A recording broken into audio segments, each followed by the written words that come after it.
Hello friends, welcome to Dict classes.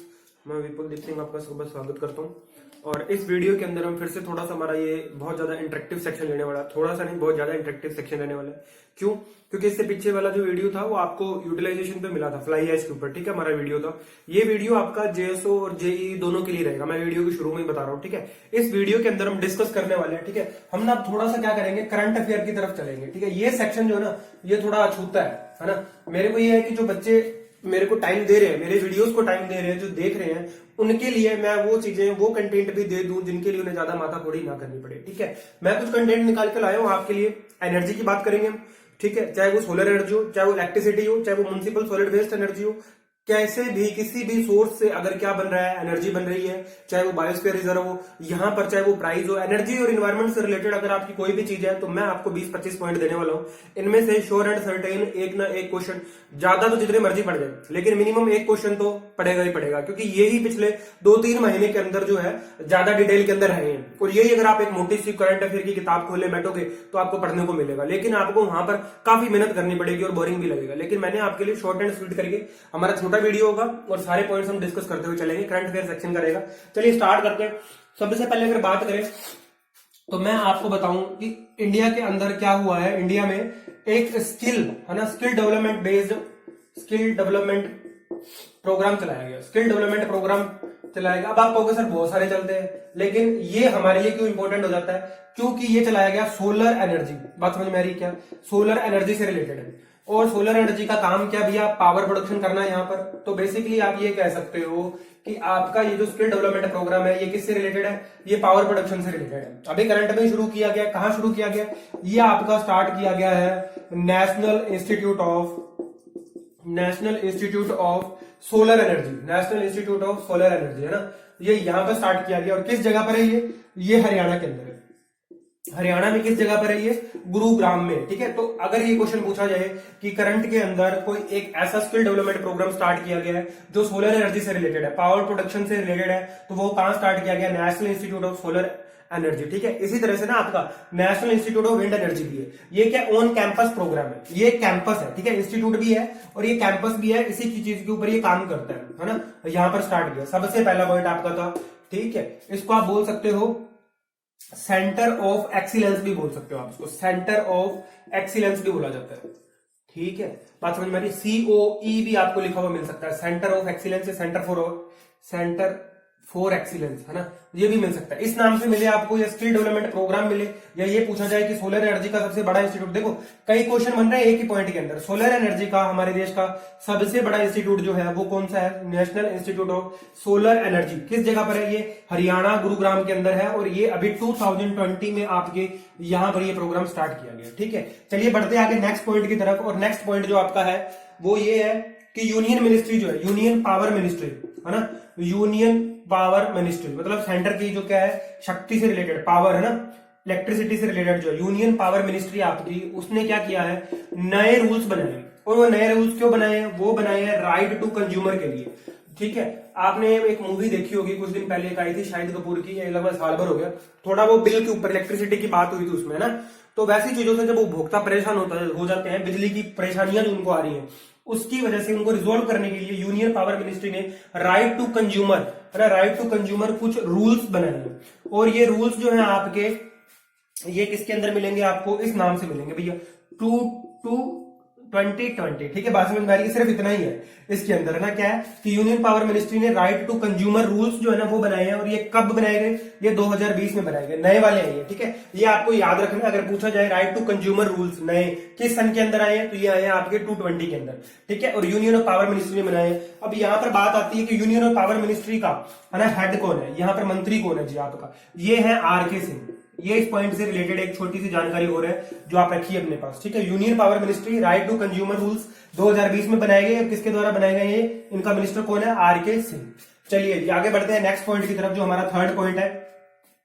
Third point आपका ये है कि म्युनिसिपल सॉलिड वेस्ट आपने पढ़ लिया होगा। ठीक है, बाकी मैं भी आज से आपको लेक्चर मिल जाएगा म्युनिसिपल सॉलिड वेस्ट का। म्युनिसिपल सॉलिड वेस्ट से आपकी पावर जनरेशन का काम। ठीक है, पावर जनरेशन का जो काम है, इसका एक प्लांट लगाया गया पावर जनरेशन का। वो कहां पर लगाया गया है? वो लगाया गया आपका बेंगलुरु में। अच्छा जी, बेंगलुरु में कौन सी जगह? तो ये एक जगह है बिदादी है ना, ये एक जगह है और ये किसने चलाया, ये चलाया आपका केपीसीएल ने। बात समझ में आ रही है, कर्नाटका पावर कॉर्पोरेशन लिमिटेड की हेल्प से चल रहा है।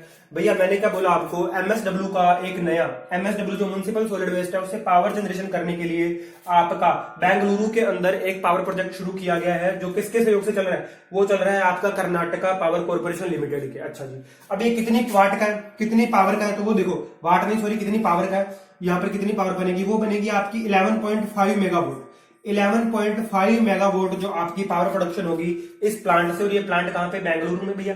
कहां पे, किस जगह पे, बता दी एक जगह है ये। और केपीसीएल जो आपकी है, जैसे अपने यहाँ पर है ना पीएसयूज है, आरबीएनएल है आपका, ठीक है, ये बिजली कंपनियां जो उत्पादक कर रही है ना, इनका क्या हो गया था, विभाजन हो गया था। जब आप राजस्थान जीके के अंदर पढ़ते हो ना ऊर्जा के स्रोत, तो वहां पर आप पढ़ते हो कि विभाजन। इससे पहले क्या था, राजस्थान ऊर्जा निगम जो है ना, और राजस्थान जो विद्युत प्रसारण क्या आपका बोलते हैं इसको, डिस्ट्रीब्यूशन लिमिटेड जो है, इन्होंने क्या किया, 5 पार्ट के अंदर डिवाइड कर दिया। जैसे जोधपुर है, जयपुर है ना, इनको अलग अलग बांट दिया। उसी तरीके से ये आपकी कंपनी है कौन सी, KPCL, Karnataka power corporation limited के सहयोग से चल रहा है आपका एमएसडब्ल्यू का प्लांट है। कितनी है इससे एनर्जी बनेगी, 11.5 मेगावाट। अच्छा जी, कितने कचरे का निष्पादन कर रहा है ये, कितने कचरे को यूज कर रहा है, ये आपका यूज कर रहा है 600 आपका ये है टन, 600 टन जो है आपका कचरा जो है एक दिन के अंदर, यहाँ पर अगर मैं बोलूं तो ग्राइंड करके 600 टन कचरा जो है यहाँ पर ग्राइंड किया जाएगा, है ना। उससे क्या किया जाएगा, पावर जनरेशन की जाएगी, 11.5 मेगावाट पावर का प्रोडक्शन किया जाएगा। ठीक है जी, आगे बढ़ते हैं नेक्स्ट पॉइंट की तरफ। और नेक्स्ट पॉइंट है हमारा आपका, यही बेंगलुरु की बात आई है तो बेंगलुरु से रिलेटेड हम नेक्स्ट पॉइंट डिस्कस करेंगे। और वो पॉइंट क्या है, बेंगलुरु को स्मार्ट सिटी बनाने के लिए, ना, अगर मैं बात करूं उसे स्मार्ट सिटी, डेवलप्ड सिटी बनाने के लिए क्या हुआ है, एक प्रोजेक्ट आया है, नया प्रोजेक्ट शुरू किया गया है। और वो क्या है आपका, मैं यहाँ पे स्टार मार्क कर रहा हूं, नेक्स्ट पॉइंट आपका है बेंगलुरु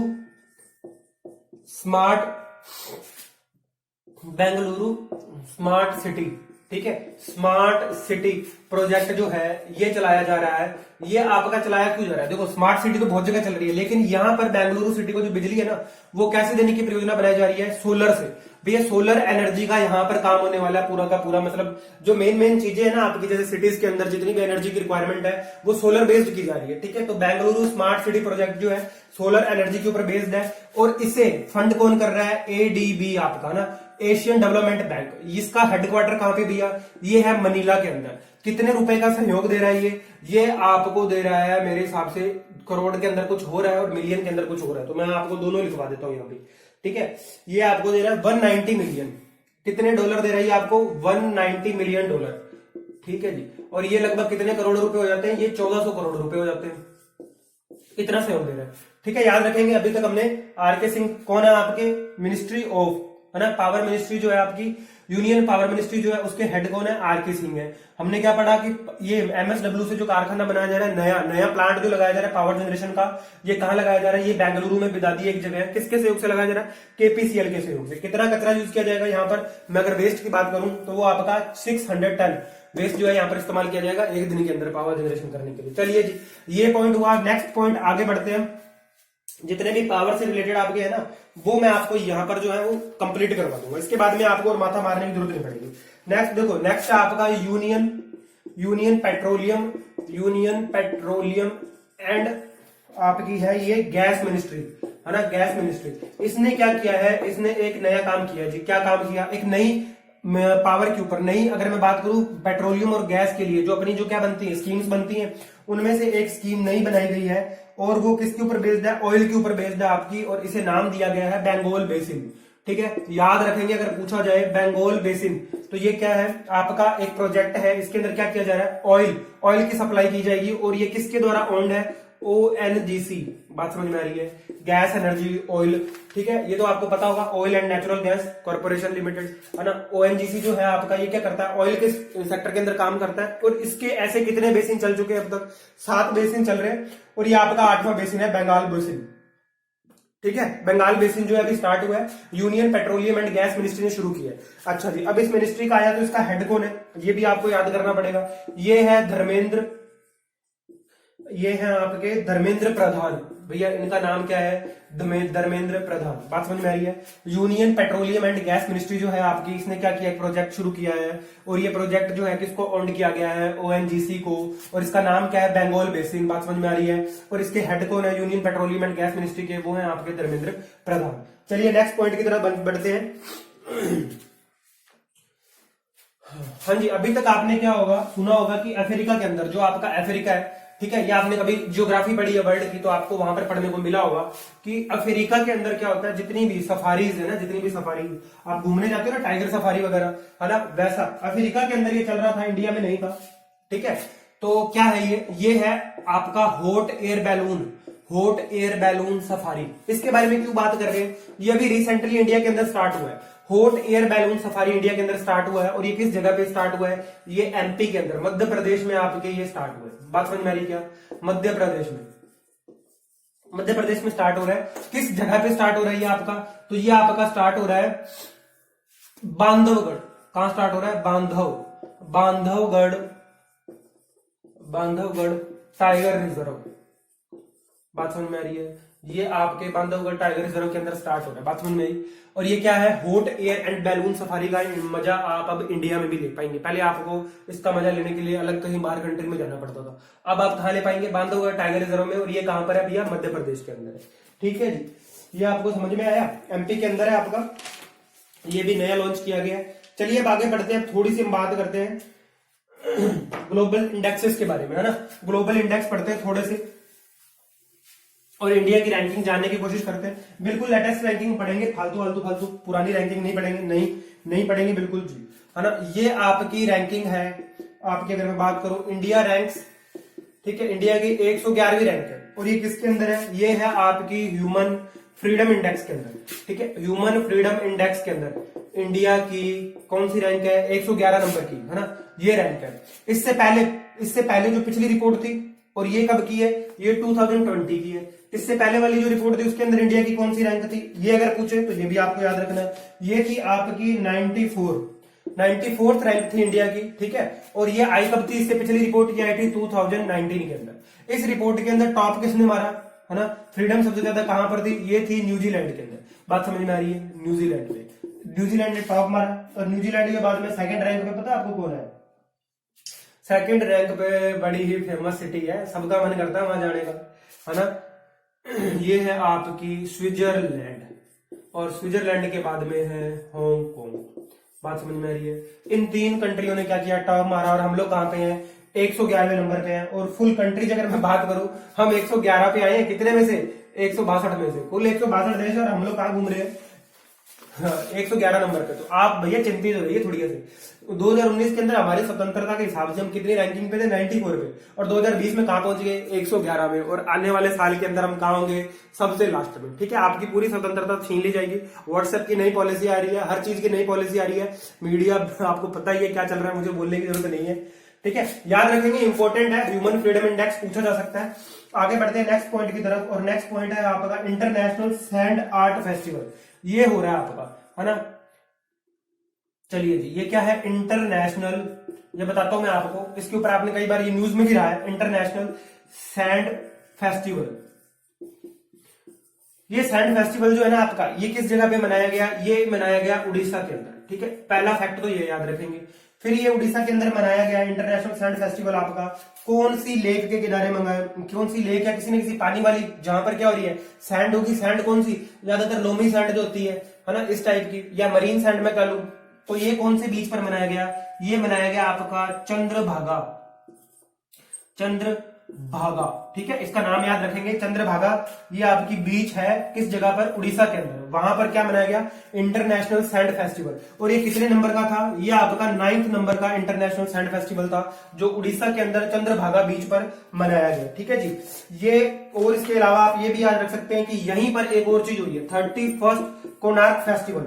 याद रखेंगे, कोणार्क फेस्टिवल। ये क्यों याद रखेंगे, क्योंकि ये कोणार्क फेस्टिवल भी कहां पर है, उड़ीसा में है। ठीक है, और ये जो है चंद्रभागा लेक, और ये दोनों चीजें किस जगह पर है, उड़ीसा के पुरी जिले के अंदर। ठीक है, पुरी जिले के अंदर, जगन्नाथपुरी जो आप जानते हो नाम, पुरी जिले के अंदर है, और उड़ीसा के अंदर चंद्रभागा बीच याद रखना है। और 31st कोणार्क फेस्टिवल जो है इंटरनेशनल सैंड फेस्टिवल, कितने नंबर का, 9th, किस जगह पर मनाया गया, उड़ीसा के अंदर। ऐसी चीजें जो इंटरनेशनली हुई है ना पिछले करंट अफेयर के अंदर, लेकिन वो उनका रिलेशन कैसा है, इंडिया के साथ है कहीं ना कहीं पे। इंटरनेशनली ऐसा कोई भी इवेंट जो कहां हुआ पे है, इंडिया के अंदर हेल्ड हुआ है, वो हमें याद करना ही करना है, ठीक है। और वो सस्टेनेबल डेवलपमेंट से रिलेटेड हो, चाहे वो एनर्जी से रिलेटेड हो, तो आपको वो याद करना है, वो इस एग्जाम में इंपॉर्टेंट है। चलिए आगे बढ़ते हैं, बात करते हैं थोड़ा सा आगे नेक्स्ट। अच्छा जी, एक नया एक सोलर पावर प्लांट बन रहा है, ठीक है जी, पीएम फंड से बन रहा है, तो बात करना थोड़ा जरूरी है। चलिए जी बात करते हैं उसके ऊपर। ये है आपका पीएम फाउंडेशन, पीएम फाउंडेशन की तरफ से एक चलाया गया आपका प्रोजेक्ट है, और ये प्रोजेक्ट जो है ये चल रहा है आपके कच्छ डिस्ट्रिक्ट के अंदर, है ना, कच्छ डिस्ट्रिक्ट में चल रहा है। और कच्छ डिस्ट्रिक्ट कहां पर है भैया, गुजरात के अंदर। और यहां पर हो क्या रहा है, यहां पर आपका रिन्यूएबल एनर्जी का प्रोजेक्ट चल रहा है। कौन सा, ये सोलर बेस्ड है ना, solar energy based, solar energy park आप इसे बोल सकते हो। सोलर एनर्जी पार्क बन रहा है, बहुत बड़ा पार्क बन रहा है, ठीक है जी। और ये कितने पावर का है, तो ये है 450 GW गीगावाट, ठीक है, 450 गीगावाट पावर का है ये आपका। या आप इसे बोलेंगे कि कब कंप्लीट होगा, अगर पूछेंगे तो ये होगा जी 2030 के अंदर। इतनी जानकारी आपको इस पॉइंट के अंदर इंपॉर्टेंट है जो आपको याद रखनी है ना। याद रखेंगे क्या क्या याद रखना है इसके अंदर, पीएम फाउंडेशन से बन रहा है कच्छ डिस्ट्रिक्ट गुजरात के अंदर आपका रिन्यूएबल एनर्जी। अगर मैं बात करूं तो सोलर एनर्जी और विंड एनर्जी ये आपके रिन्यूएबल एनर्जी के सोर्स है। तो ये सोलर एनर्जी पार्क जो आपका कहां बन रहा है, कच्छ के अंदर गुजरात में, 450 गीगावाट का, कब पूरा होगा, 2030 के अंदर। चलिए आगे बढ़ते हैं। हमारे देश का पहला इंडियाज फर्स्ट पोलिनेटर पार्क, ठीक है जी, फर्स्ट पोलिनेटर पार्क ये कहां बन रहा है, ये आपको याद रखना है। पोलिनेटर पार्क जो है आपका पहला, इंडिया के अंदर पहला पोलिनेटर पार्क बन रहा है आपका हल्द्वानी के अंदर, ठीक है, ये आपका हल्द्वानी में बन रहा है। मैं पेन चेंज कर लेता हूँ, इंक जो है बिल्कुल हल्की हो गई है ना। पोलिनेटर पार्क बन रहा है ये आपका, कहां बन रहा है, हल्द्वानी। और कौन से राज्य के अंदर है ये, आपके उत्तराखंड, ठीक है, उत्तराखंड के अंदर बन रहा है, याद रखेंगे। यहां पर हो क्या है, देखो 40 प्रकार के, अगर मैं बात करूं तो आपके बटरफ्लाई, तितलियां, है ना, वही वाली क्या ढूंढे दिल मेरे, यही मरना और जीना, है ना, श्रद्धा कपूर वो तितलियां पकड़ती रहती है ना उस गाने के अंदर। तो ये क्या आपके 40 टाइप की बटरफ्लाई, और इसके अलावा इंसेक्ट्स। अच्छा जी, और इसके अलावा यहां पर क्या होंगे, यहां पर आपकी हनी बीज जो होती है, इन सबको कंजर्व करने के लिए इंडिया का पहला पोलिनेटर पार्क। देखो ऐसे क्या हुआ था, कुछ दिन पहले ना एक एग्जाम हुआ था, कुछ महीने पहले, है ना, लॉकडाउन से पहले ही हुआ था। और उस एग्जाम के अंदर ना आपकी वेटलैंड पूछ ली गई थी इंडिया के अंदर, और वेटलैंड से रिलेटेड भी पार्क पूछ लिया गया था। तो कोई भी ऐसी चीज होती है ना जो इंडिया के अंदर पहली बार हुई है, देखो पोलिनेटर पार्क पहली बार बना है, ये कहां पर है, हल्द्वानी उत्तराखंड के अंदर है। यहाँ पर 40 प्रकार के जो बटरफ्लाई, इंसेक्ट्स और हनी बीज, छोटे मोटे कीड़े मकोड़े से जो है उनको क्या किया जा रहा है, कंजर्व किया जा रहा है। तो ये आपको बहुत इंपॉर्टेंट है, इस बार 100 नहीं तो मैं कह रहा हूं 200% ये आएगा। अगर उसे पूछना है ना कि इंडिया के अंदर कोई चीज पहली बार हो रही है तो वो ये पक्का पूछेगा। चलिए आगे बढ़ते हैं नेक्स्ट पॉइंट की तरफ, और नेक्स्ट पॉइंट आपका है, ये हम बात करने वाले हैं, अब थोड़ा सा चलते हैं टाइगर रिजर्व की तरफ, फिर से टाइगर रिजर्व की तरफ चलते हैं। टाइगर रिजर्व वैसे आपने याद किए होंगे थोड़े बहुत, हो सकता है आपने किसी और यूट्यूब चैनल से भी पढ़े हो, है ना, बायोडाइवर्सिटी के टॉपिक के अंदर। मैंने तो बायोडाइवर्सिटी पढ़ाया नहीं, मुझे याद नहीं रहता है कि मैंने क्या पढ़ाया क्या नहीं पढ़ाया। बायोडाइवर्सिटी में हो सकता है आपने पढ़ा हो, मेरा भी वीडियो बनाना बाकी है तो मैं बाद में पढ़ाऊंगा भैया। देखो जी, अब यूनेस्को ने क्या किया है, यूनेस्को ने इंडिया को अलॉट किया है आपका क्या, पन्ना टाइगर रिजर्व। जो आपका पन्ना टाइगर रिजर्व है ये कहां पर है, एमपी के अंदर है। पन्ना टाइगर रिजर्व, बायोस्फीयर रिजर्व, ये आपका क्या बना दिया गया, पन्ना टाइगर रिजर्व जो है इसको क्या बोला जा रहा है, बायोस्फीयर रिजर्व भी बोल सकते हो। बायोस्फीयर रिजर्व क्यों बोल रहे हो भैया, देखो अलग अलग चीजें होती है, बायोडाइवर्सिटी हॉटस्पॉट भी होता है ना, चीजें होती है। जैसे मैंने क्या बोला आपको कि एक ये हॉटस्पॉट है, कुछ ऐसे होते हैं, जैसे हमने क्या बोल दिया, टाइगर रिजर्व बोल दिया। अलग अलग जगह होती है, जैसे सेंटर में कोई जगह है, मैंने मान लो एक मैं रिजर्व की बात कर रहा हूं, एक जगह तो ऐसी होगी जहां पर ह्यूमन इंटरफेरेंस पॉसिबल है, मतलब आप जा सकते हो, देख सकते हो। फिर उससे अंदर एक जगह होती है जहां पर ह्यूमन का इंटरफेरेंस नहीं होता, सिर्फ वहां पर जो आपके फॉरेस्ट डिपार्टमेंट के ही लोग होते हैं उन्हें जाना अलाउ होता है। तो ये अलग अलग होता है एरिया। अब थोड़ा वीडियो लंबा हो जाएगा, मैं समझाना नहीं चाह रहा एक बार यहाँ पर, ठीक है। हम बात करते हैं यूनेस्को ने क्या किया है, जो आपका पन्ना टाइगर रिजर्व जो है, पन्ना टाइगर रिजर्व, बायोस्फीयर रिजर्व भी आप बोलते हो इसको, इसे इंक्लूड किया है एक कैटेगरी के अंदर। इंक्लूडेड किस कैटेगरी के अंदर इनको इंक्लूड किया है, ये आपका वर्ल्ड नेटवर्क ऑफ, ठीक है, याद रखना है, world network of biosphere reserve के अंदर डालिए इसको, बायोस्फीयर रिजर्व में डालिए, ठीक है, बायोस्फीयर रिजर्व। और ये जो इनकी लिस्ट है ना, बात याद रखनी है कि यूनेस्को ने क्या किया है, जो आपका पन्ना टाइगर रिजर्व था, बायोस्फीयर रिजर्व था, इसे क्या कर लिया उन्होंने, world network of biosphere reserve. इन्होंने क्या है, कोई ना कोई अपनी स्कीम चलाई हुई होगी और उस स्कीम के तहत उन्होंने क्या किया, जो आपका पन्ना टाइगर रिजर्व है ना, ये कहां पर है, पहली बात तो आपको ये भी पता होना चाहिए, जैसे हमने बांधवगढ़ बढ़ा वैसे ही आपका जो पन्ना टाइगर रिजर्व है ये भी कहां पर है, एमपी में। और करंट के अंदर इसके अंदर कितने टाइगर है, तो भैया 54 टाइगर है, 54 टाइगर है, उनका ये घर है 54 टाइगर का, ठीक है, बात समझ में आ रही है। और इसको किसके अंदर ऐड कर लिया, world network of biosphere reserve. अब आप पूछोगे सर इससे पहले भी कुछ ना कुछ ऐड किए होंगे, बिल्कुल, इससे पहले आपका पंचमढ़ी, ये जो है ना पंचमढ़ी, और दूसरा अमरकंटक, अमरकंटक, दो पहले भी ऐड किए जा चुके हैं और ये एमपी से ही ऐड किए जा चुके हैं, ठीक है। पहला ये था, दूसरा ये था, और थर्ड आपका कौन सा है, पन्ना टाइगर रिजर्व, जिसको किसमें ले लिया गया है, list of the world network of biosphere reserve के अंदर यूनेस्को ने ऐड कर लिया। चलिए जी नेक्स्ट पॉइंट की तरफ चलते हैं और यहां बात करते हैं जो आपका मिनिस्ट्री है कौन सी भैया इस बार, यूनियन जल शक्ति, यूनियन जल शक्ति मिनिस्ट्री, ठीक है, यूनियन जल शक्ति मिनिस्ट्री। इन्होंने क्या बोला, इन्होंने बोला कि हम एक प्रोजेक्ट चलाने वाले हैं भैया, लॉन्च किया है इन्होंने एक प्रोजेक्ट, और ये प्रोजेक्ट कैसा है, आपका पहला प्रोजेक्ट है ऐसा इस टाइप का, ये सोलर बेस्ड, ठीक है जी, सोलर बेस्ड इंटीग्रेटेड, ये लिखना है आपको पूरा नाम और इसकी फुल फॉर्म भी याद रखनी है। इंटीग्रेटेड, देखो सोलर बेस्ड इंटीग्रेटेड, अगर मैं बात करूं मल्टी विलेज, एक गांव नहीं भैया, multi village, multi village water supply project, आपका वाटर सप्लाई प्रोजेक्ट। अब आप कहोगे सर आप देख देख के क्यों लिख रहे हो, भैया मेरे को भी याद नहीं है, क्योंकि ये डेटा इतना है, अगर कोई भी चीज इधर से उधर हो गई ना तो अर्थ का अनर्थ हो जाएगा करंट अफेयर में, इसलिए मैं देख के लिख देता हूँ, ज्यादा अच्छी बात है। देखो यूनियन जल शक्ति मिनिस्ट्री ने आपने क्या किया, इसने क्या किया, solar based integrated multi village water supply project start किया है ना, इसको याद रखना है, बहुत इंपॉर्टेंट है, ये पूछा जा सकता है, और इस तरीके का ये पहला प्रोजेक्ट है, ठीक है जी। और ये कहां स्टार्ट हुआ है, ये आपको याद रखना है, अरुणाचल, अरुणाचल प्रदेश के अंदर ये आपका स्टार्ट हुआ है, ठीक है जी, अरुणाचल प्रदेश में। इस पर लागत कितनी आई है, इस पर 28.50 करोड़ रुपए की, ठीक है, 28.50 करोड़ रुपए जो है आपके इसके ऊपर लागत आई है, बात समझ में। ये हमारा नेक्स्ट इंपोर्टेंट पॉइंट था, याद रखना है, यूनेस्को वाला पन्ना टाइगर रिजर्व को ऐड कर लिया world network of the biosphere reserve के अंदर। पहले कौन से है, पंचमढ़ी और अमरकंटक पहले से है, और ये तीसरा ऐड किया गया इस लिस्ट के अंदर। यूनियन जल शक्ति मिनिस्ट्री जो है आपकी, उसने क्या किया, आपका इसने क्या किया, solar based integrated multi village water supply project start किया अरुणाचल प्रदेश के अंदर, 28.50 करोड़ रुपए का खर्चा है। अब आप पूछोगे सर इसका मंत्री नहीं बताया, तो इसका मंत्री भैया कौन है, गजेंद्र सिंह, याद रखेंगे गजेंद्र सिंह, ठीक है। मैंने आपको मंत्री साथ में बता रहा हूं, अगर कहीं से कुछ पूछ लिया जाए, मंत्री ही पूछ लिया जाए, सपोज दैट एनर्जी वाला, पावर वाला, तो आपको पता होना चाहिए, ठीक है जी। आगे बढ़ते हैं हम हमारे नेक्स्ट पॉइंट की तरफ, और नेक्स्ट पॉइंट जो है ना आपका, वो थोड़ा सा सस्टेनेबल डेवलपमेंट से रिलेटेड है और ये जरूरी भी है। पिछले कुछ दिनों में क्या हुआ है, ये कोविड वगैरह चला है ना, कोविड को तो हम पढ़ेंगे, लेकिन इसके अलावा जो चीजें हुई हैं उनके बारे में थोड़ी सी बात करते हैं।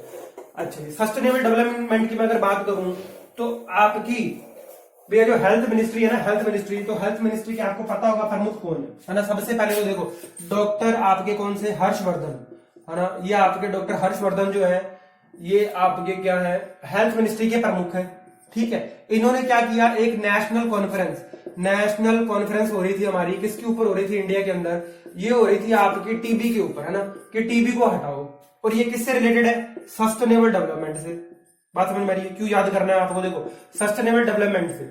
अच्छा जी, ये तो आप कहोगे कि सर ये बेसिक डिटेल है, लेकिन इसके अंदर हुआ क्या वो बताओ ना, जो इंपॉर्टेंट चीज है। देखो जी इंपॉर्टेंट चीज क्या है, इंपॉर्टेंट ये है यहाँ पर कि यहाँ पर ना हमारी गवर्नमेंट ने एक प्रण ले लिया, क्या ले लिया, टीबी हटाओ, या यूं कहूं मैं, टीबी हारेगा और देश जीतेगा, ये चीज ली गई यहाँ पर, टीबी हारेगा और देश जीतेगा, इसलिए आपको याद रखना है, ये लाइन बोली गई। और ये बोला गया कि टीबी हारेगा देश जीतेगा, कब तक, ये जीत जाएगा भैया 2025 तक। ऐसा कौन कह रहे हैं, ऐसा आपके डॉक्टर हर्षवर्धन जो है, इनका डिपार्टमेंट कह रहा है, मिनिस्ट्री ऑफ हेल्थ, आपकी जो मिनिस्ट्री ऑफ हेल्थ है वो कह रही है कि भैया टीबी तो हारेगा, है ना, और देश क्या होगा, जीत जाएगा। बात समझ में आई, कब तक जीत जाएगा, 2025 तक। और ऐसी ही परियोजना एक चल रही है, ऐसी ही एक स्कीम है जो कहां चल रही है, इंटरनेशनली चल रही है, वो कब पूरी होगी, वो 2030 के अंदर होगी, ठीक है। जो आपके हेल्थ से रिलेटेड जितनी भी वर्ल्ड हेल्थ ऑर्गेनाइजेशन जो है, उनकी तरफ से जो स्कीम चल रही है वो कब की है, 2030 की। और इंडिया के अंदर टीबी हारेगा देश जीतेगा, ये कब होगा, 2025।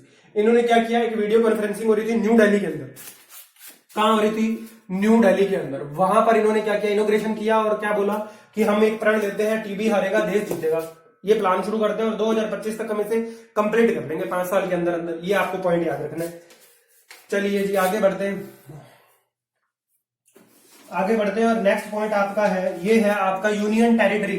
जो आपकी यूनियन टेरिटरी अभी अभी 2 नई यूनियन टेरिटरी बनी है ना, ये आपको याद रखनी है भैया। एक तो आपका लद्दाख है ना, भूलना नहीं है इनको।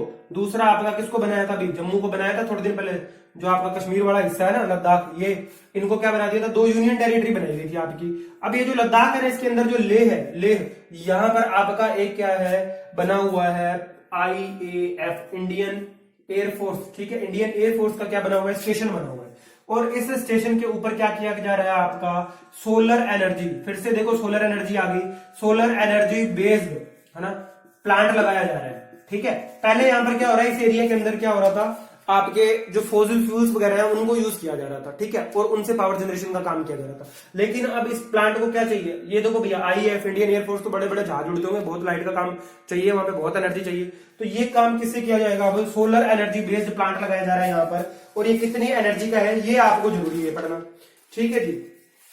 और ये कितनी एनर्जी का है, ये आपका 1.5 मेगावाट एनर्जी का है। और इसकी डेडलाइन जो है वो 12 मंथ्स की है, कि 12 महीने के अंदर इसे पूरा कर लिया जाए, ठीक है। लेकिन ये क्या बोला जा रहा है कि ये 31 मार्च, कब पूरा हो जाएगा, 31 मार्च 2021 तक की तो इसकी डेडलाइन है 12 महीने की, लेकिन ये उससे पहले ही प्रोजेक्ट जो है कंप्लीट कर दिया जाएगा, ऐसा बोल रहे हैं। इसको फंडिंग कहां से मिल रही है, इसको फंडिंग मिल रही है आपकी मेक इन इंडिया, जो मेक इन इंडिया इनिशिएटिव था ना, उससे इसको क्या मिली, फंडिंग मिली। बात समझ में आ रही है। अच्छा जी, इस प्रोजेक्ट का नाम क्या है ये भी पूछा जा सकता है। ये आपका है सोलर फोटोवोल्टिक पावर प्लांट, ठीक है जी, इस नाम से है ये आप यूं कह लो सोलर बेस्ड, या आपको ये पूरा नाम तो ये है सोलर फोटोवोल्टिक पावर प्लांट। और ये कितनी पावर का है, 1.5 मेगावाट का है। कहां लगाया जा रहा है, लद्दाख के अंदर लगाया जा रहा है, सोलर बेस्ड, इसलिए याद रखना है, ठीक है जी। आगे बढ़ते हैं नेक्स्ट पॉइंट की तरफ। और नेक्स्ट पॉइंट भी जो आपका है ये भी बड़ा ही इंपॉर्टेंट पॉइंट है, ठीक है। देखो ये वीडियो जो है ना, ये आपके लिए बहुत यूजफुल होने वाला है। क्यों, क्योंकि यहां पर ना मैंने सिर्फ और सिर्फ आपकी एनर्जी से रिलेटेड, जो आपका इन्वायरमेंट से रिलेटेड चीजें ना, इंपॉर्टेंट पॉइंट जिनके ऊपर क्वेश्चन बन सकता है, 100% बन सकता है, वो ही बता रहा हूं मैं। आलतू फालतू की कोई बात नहीं कर रहे है ना। अब एक एप्लीकेशन बनाई गई है, और ये कौन सी मिनिस्ट्री ने बनाई है, और मैंने शायद लास्ट ही आपको वीडियो के अंदर फ्लाइश वाली में बताया था, MOEFCC। इसकी फुल फॉर्म भी पिछली बार एग्जाम के अंदर पूछी गई थी। ये है आपकी मिनिस्ट्री ऑफ इन्वायरमेंट, ठीक है, एनवायरमेंट एंड फॉरेस्ट, इन्वायरमेंट, ये आप लगा लो फॉर्मा, environment forest and climate change, ठीक है, ये आपकी मिनिस्ट्री है। इसने क्या किया भैया, इसके प्रमुख सबसे पहले तो कौन है, वो है आपके प्रकाश जावड़ेकर, ठीक है, प्रकाश जावड़ेकर, ये आपके मंत्री हैं इसके। अच्छा जी, ये इसके मिनिस्टर है। इन्होंने किया क्या है, इन्होंने एक एप्लीकेशन बनाई है, और ये एप्लीकेशन कौन सी है, ICCKP। इस एप्लीकेशन का मतलब क्या, देखो ये यहां पर पूछा जा सकता है क्वेश्चन, क्योंकि पिछली बार यहां से इस पॉइंट से पूछ लिया, इसकी फुल फॉर्म पूछ ली, इस बार इस मिनिस्ट्री ने एक काम कर दिया, इस बार ये पूछा जा सकता है। ये क्या है, ये आपका है इंडियन क्लाइमेट, देखो इंडियन क्लाइमेट चेंज है ना, Indian climate change knowledge portal, ठीक है, नॉलेज पोर्टल। ये एक एप्लीकेशन है, बात समझ में आ रही है। ये क्या बनाया गया है, ये एक एप्लीकेशन है जिसका नाम, कल रात को भी मैंने आपको एक एप्लीकेशन बताई थी, ठीक है, वीडियो के अंदर आपको मिल गया होगा, और वो थी आपकी एस्ट्रैक एप्लीकेशन, जिसमें यूजर और कंज्यूमर के बीच में है ना, यूजर और आपके प्रोडक्शन वाले के बीच में, प्लांट और यूजर के बीच में एक संपर्क रहता है कि कितना वहां पर स्टॉक बाकी है और कितना मेरे को चाहिए, दोनों अपनी डिटेल शेयर करते रहते हैं उस पर, एस्ट्रैक एप्लीकेशन पे। यहां पर क्या हो रहा है, Indian climate change knowledge portal, ये आपकी एप्लीकेशन है, और ये किसने बनाई है, MOEFCC ने, इस मिनिस्ट्री ने आपकी बनाई है, और इसका प्रमुख कौन है भैया, प्रकाश जावड़ेकर। इतना ही याद रखना है। अच्छा जी, अब आप पूछोगे कि सर इसके ऊपर और क्या क्या काम हो रहा है, भैया यहाँ पर क्लाइमेट चेंज से जितना भी रिलेटेड डेटा है ना, इस एप्लीकेशन के ऊपर आपको मिलेगा। आगे बढ़ते हैं नेक्स्ट पॉइंट की तरफ। और ये पॉइंट है आपका, मैं अगर बात करूं, आपने थोड़े दिन पहले एक प्राइज भी पढ़ा होगा है ना, एक प्राइज जो है बड़ा नाम के अंदर रहा, और वो प्राइज है आपका गोल्ड मैन इन्वायरमेंट प्राइज। याद करना है भैया, मैं कह रहा हूं आपको लिख के ले लो, यहां से क्वेश्चन मिलेगा आपको, गोल्ड मैन इन्वायरमेंट प्राइज मैं लिख के दे दूंगा, और बोलो आपको टेलीग्राम ग्रुप में कि भैया इसमें से क्वेश्चन आएगा, और बोलो। देखो क्या है इस प्राइज का नाम, ग्लोबल इन्वायरमेंट प्राइज 2021, ठीक है, सॉरी 2021 नहीं, 2021 तो अभी चल रहा है, अब आगे मिलेगा। ये 2020 का गोल्ड मैन इन्वायरमेंट प्राइज 2020 ये किसे मिला? ये मिला है पोल सेन, नाम ना मैं गलत लिख दूं, है ना, ये है भैया इनका नाम पोल सेन, इनको मिला है। ये कहाँ के हैं? इन्होंने काम किया था भैया कोरियन पीपल्स के ऊपर। कोरियन पीपल जो है ना, उनको बताया कि आप लोग किस तरीके से सस्टेनेबल यूज कर सकते हो एनर्जी का, sustainable use of energy sources, ठीक है, या एनर्जी रिसोर्सेस बोलो आप, एनर्जी रिसोर्सेस का कैसे आपको सस्टेनेबल यूज करना है ये बताया इन्होंने कोरियन पीपल्स को। और इन बंदे को क्या मिला भैया? इनको मिला गोल्डमैन इन्वायरमेंट प्राइज 2020। अच्छा जी, अब वो संस्था कौन सी है जिसने इस प्राइज को दिया? वो आपकी संस्था है international union for conservation of nature, ठीक है, याद रखेंगे, बड़ा ही इंपॉर्टेंट क्वेश्चन है, 100% पूछा जाएगा। इंटरनेशनल यूनियन फॉर कंजर्वेशन, आपकी कंजर्वेशन ऑफ नेचर, ये याद रखेंगे। इस अथॉरिटी ने क्या किया है? प्राइज दिया है, international union for conservation of nature.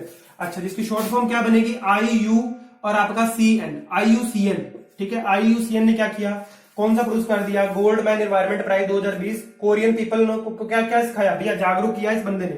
पोल सेन तवा, है ना, ये नाम जो है आप याद रख लेना, तवा अगर लास्ट में है तो। कोरियन पीपल को इन्होंने क्या किया? Sustainable use of energy resources के बारे में बताया, इन्हें प्राइज दिया गया। चलिए आगे बढ़ते हैं। एक और इंपॉर्टेंट प्राइज है जो इस बार किसने जीता? आपकी सेल ने जीता। और सेल कौन है? इंडियन बेस्ड, आपकी इंडियन बेस्ड कंपनी है जिसने क्या किया था? आपका भैया स्टील प्रोडक्शन से रिलेटेड आपकी एक कंपनी है SAIL, steel authority of India limited, PSU, जैसे ONGC है वैसे इनको भी एक प्राइज मिला है। उस प्राइज को जरा सा पढ़ लेते हैं। और ऑब्वियस सी बात, अगर मैं पढ़ा रहा हूं आपको तो ये प्राइज बिल्कुल आपका एनवायरमेंट से रिलेटेड होगा जी, बिल्कुल जी बिल्कुल। देखो क्या नाम है इस प्राइज का? इस प्राइज का नाम है आपका गोल्डमैन इन्वायरमेंट प्राइज 2020। मेरे को कई दिन हो गए थे ये कंटेंट निकालने में लगे हुए, और अब ये कंटेंट मिल गया तो मैं आपको जल्दी से जल्दी डिलीवर करना चाहता हूं। गोल्डमैन इन्वायरमेंट प्राइज 2020 ये किसे दिया गया? ये आपका सेल को दिया गया है। और ये सेल क्या है भैया? ये आपका है steel authority of India limited. अब आप कहोगे सर ये दिया किसने? ये भी बताता हूं मैं आपको, ठीक है। गोल्डमैन इन्वायरमेंट प्राइज 2020 दिया किसने? ये आपका दिया स्टील अथॉरिटी डायरेक्टर्स ने दिया, या यूं बोलो डायरेक्टर्स ऑफ इंस्टीट्यूशन के डायरेक्टर्स ने दिया। डायरेक्टर, मैंने स्पेलिंग गलत लिख दिया, अब ठीक है ना। स्टील अथॉरिटी के जो डायरेक्टर हैं इंडिया के पूरे के पूरे, या मैं बात करूं है ना अपने जितने भी जो मिनिस्ट्री है स्टील से रिलेटेड, उन्होंने क्या किया? आपका एक प्राइज दिया, गोल्डमैन इन्वायरमेंट प्राइज 2020। किसे दिया? आपका सेल को दिया गया, steel authority of India limited जो है। और इसे दिया किसने? स्टील बोर्ड ऑफ डायरेक्टर जो है आपके, उसने दिया। बात समझ में आ रही है क्या? ये इंपॉर्टेंट प्राइज है, आपको पूछा जा सकता है ये पेपर के अंदर, ठीक है। नेक्स्ट आपका है, चलिए थोड़ा सा बात करते हैं चैंपियंस ऑफ अर्थ के बारे में। चैंपियंस ऑफ अर्थ, अच्छा जी, अब जब अर्थ की बात आती है ना तो अर्थ के अंदर होता है, ठीक है, मैं बता चुका हूं पहले ही आपको। चैंपियंस ऑफ अर्थ अवार्ड जो है ना एक यंगस्टर को दिया गया 2020 का, 7 लोगों के अंदर वो भी था, ठीक है जी। उनका नाम क्या है आपको याद रखना है। अब आप कहोगे सर अरे विद्युत जम्वाल, नहीं भैया विद्युत जम्वाल नहीं है, ये विद्युत मोहन है। विद्युत मोहन को दिया गया आपका champions of the earth award. और ये क्या है भैया? 29 साल के एक क्या है? एंटरप्रेन्योर है, ठीक है। बात समझ में आ रही है? इन्होंने क्या किया था? इनके काम के बारे में बताता हूं मैं आपको थोड़ा सा। इन्होंने क्या काम किया था भैया? इन्होंने आपके एनर्जी सेक्टर के ऊपर काम किया, ठीक है जी। एनर्जी सेक्टर के ऊपर काम किया, सस्टेनेबल डेवलपमेंट के ऊपर काम किया इन्होंने, जो भी स्कीम्स वगैरह चलाई। अब आपका चैंपियंस ऑफ अर्थ अवार्ड है ना, ये इंडिया के अंदर पहले भी एक बंदे को मिला है ना। अब मैं बात करता हूं, ये तो मैंने की व्यक्ति विशेष की बात, किसको मिला? विद्युत मोहन को। इससे पहले भी है ना एक इंसान को इंडिया के अंदर मिल चुका है, और वो है हमारे ऑनरेबल PM मोदी जी। मोदी जी को भी आपका champions of the earth award मिल चुका है। याद रखेंगे, 2 लोग हो गए, विद्युत मोहन और दूसरे आपके कौन है? PM मोदी, ठीक है। पहले इनको मिला था। अब लेटेस्ट की बात करूं मैं, ऊपर से नीचे की तरफ जाऊं तो विद्युत मोहन यहां पर करंट के अंदर पहले नंबर पे, और ये कहा आएंगे दूसरे नंबर पे। और अगर मैं पीछे से शुरू करूं तो ये आएंगे PM मोदी। आप यूं लिख लो ना, ये 2020 का, ठीक है। 2020 का जो है ना champions of the earth award ये विद्युत मोहन को दिया गया। अगर पहले का पूछे तो इंडिया के अंदर किन्हें दिया गया? PM मोदी को दिया गया, है ना। इसके अलावा PM मोदी को एक और पुरस्कार मिला जो आपको याद रखना है ना, और वो है आपका गोल्ड, एक मिनट, है ना, गोल्ड कीपर अवार्ड, ये आपका है गोल्ड कीपर अवार्ड। ये गोल्ड कीपर अवार्ड जो है ना, ये कहां से मिलता है? ये आपको जो देने वाली एजेंसी है गेट्स फाउंडेशन, है ना, आपने पढ़ा होगा बिल गेट्स और मेलिंडा गेट्स वाला कॉन्सेप्ट जो है, गेट्स फाउंडेशन। गेट फाउंडेशन जो है ना आपकी, गेट्स फाउंडेशन जिसने अवार्ड दिया था गोल्ड कीपर अवार्ड, और ये किन्हें मिला था? पीएम मोदी को। और किस चीज के लिए मिला था? ये हमारे पीएम साहब को मिला था स्वच्छ भारत मिशन के लिए। ये स्वच्छ भारत मिशन के लिए इनको मिला था, देश के अंदर स्वच्छता लाने के लिए। ठीक है, ये हुई पुरस्कारों की बात। अब थोड़ा और आगे बढ़ेंगे।